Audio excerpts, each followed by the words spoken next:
Bismillahirrahmanirrahim. Assalamualaikum warahmatullahi wabarakatuh. Perkenalkan, nama saya Indah Handayani. Saya dari program studi S1 Keperawatan Universitas Muhammadiyah Sukabumi. Tujuan saya membuat video ini adalah untuk menjelaskan mengenai penggunaan teknologi yang berkaitan dengan sistem pernapasan. Informatika keperawatan adalah penggunaan teknologi informasi sehubungan dengan tiap fungsi yang ada dalam bidang keperawatan dan dilakukan oleh perawat dalam pelaksanaan tugasnya. Perkembangan teknologi telah membawa dampak besar pada berbagai bidang keilmuan. Dalam bidang medis misalnya, inovasi teknologi telah membantu menyelamatkan nyawa jutaan manusia. Berbagai penyakit saat ini sudah ada obatnya, sehingga harapan hidup pun menjadi lebih tinggi. Berikut ini adalah beberapa contoh teknologi yang berkaitan dengan sistem pernapasan. Yang pertama, ada nebulizer. Nebulizer merupakan alat untuk membantu sistem pernafasan, dirancang untuk mereka yang memiliki masalah seperti asma. Cara kerjanya adalah dengan mengubah cairan kimia menjadi uap yang bisa secara langsung dihirup oleh pasien. Alat ini beroperasi dengan baterai atau listrik. Ukurannya pun beragam, bisa dipakai untuk kebutuhan personal maupun komersil. Konstruksi nebulizer terdiri atas kompresor udara, kontainer untuk menampung cairan kimia obat, dan selang yang berfungsi sebagai konektor antara kontainer dan kompresor udara. Dibandingkan dengan inhaler, nebulizer dinilai lebih efektif. Alat ini menciptakan uap yang lebih mudah masuk ke saluran pernapasan. Untuk penanganan serangan asma serius, nebu adalah pilihan yang tepat.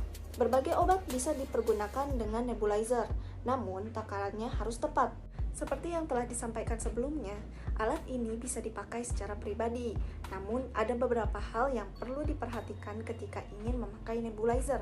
Yang pertama, pasang dekat dengan colokan listrik agar pengoperasian lebih mudah. Yang kedua, periksa kebersihan semua perlengkapan. Yang ketiga, cuci tangan sebelum memasukkan cairan kimia obat. Ada obat yang sudah dicampur secara langsung, namun ada pula yang membutuhkan pencampuran manual.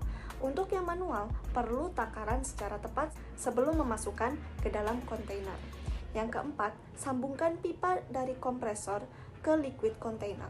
Lalu yang terakhir, hidupkan lalu pasang masker atau corong mulut untuk menghirup uap yang keluar. Lalu yang kedua, ada inhaler albuterol. Alat tersebut disebut dengan inhaler, fungsinya adalah untuk meredakan gejala asma. Asma merupakan penyakit serius sehingga perlu penanganan segera ketika ada yang mengalaminya.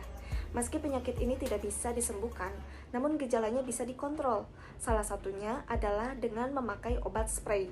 Reaksinya cukup cepat, 6 hingga 15 menit setelah cairan masuk ke dalam saluran pernapasan. Ketika mengalami serangan asma, saluran pernapasan pasien akan mengalami penyempitan sehingga sulit untuk menarik udara masuk. Penyempitan tersebut terjadi akibat kontraksi otot-otot saluran udara atau biasa disebut dengan bronkospasme.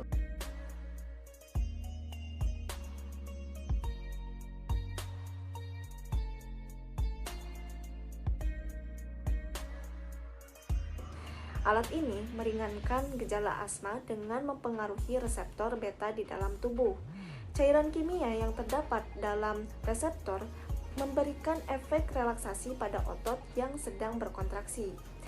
Alhasil, saluran yang terjadi penyempitan pun bisa terbuka kembali. Yang terakhir ada nasopharyngeal swab. Teknologi ini diperlukan untuk diagnosa penyakit, termasuk yang berkaitan dengan infeksi saluran pernafasan. Alat seka ini dimasukkan ke dalam hidung menuju nasofaring. Berikutnya, swab akan diputar beberapa kali agar sampel mencukupi untuk penelitian. Setelah selesai swab akan dikeluarkan dari dalam hidung, lalu sampel yang telah dikumpulkan akan diteliti. Alat ini ada banyak macamnya, misalnya yang terbuat dari fiber atau nilon. Swab yang baik mampu merilis sampel dalam jumlah yang besar. Selain itu, desainnya juga ergonomis, memudahkannya masuk ke dalam rongga pernapasan. Keunggulan lain swab berkualitas adalah proses penyerapan berlangsung cepat dengan volume transfer besar. Nah, itu dia beberapa teknologi yang berkaitan dengan sistem pernapasan. Demikian pemaparan yang saya sampaikan. Kurang lebihnya saya mohon maaf. Wassalamualaikum warahmatullahi wabarakatuh.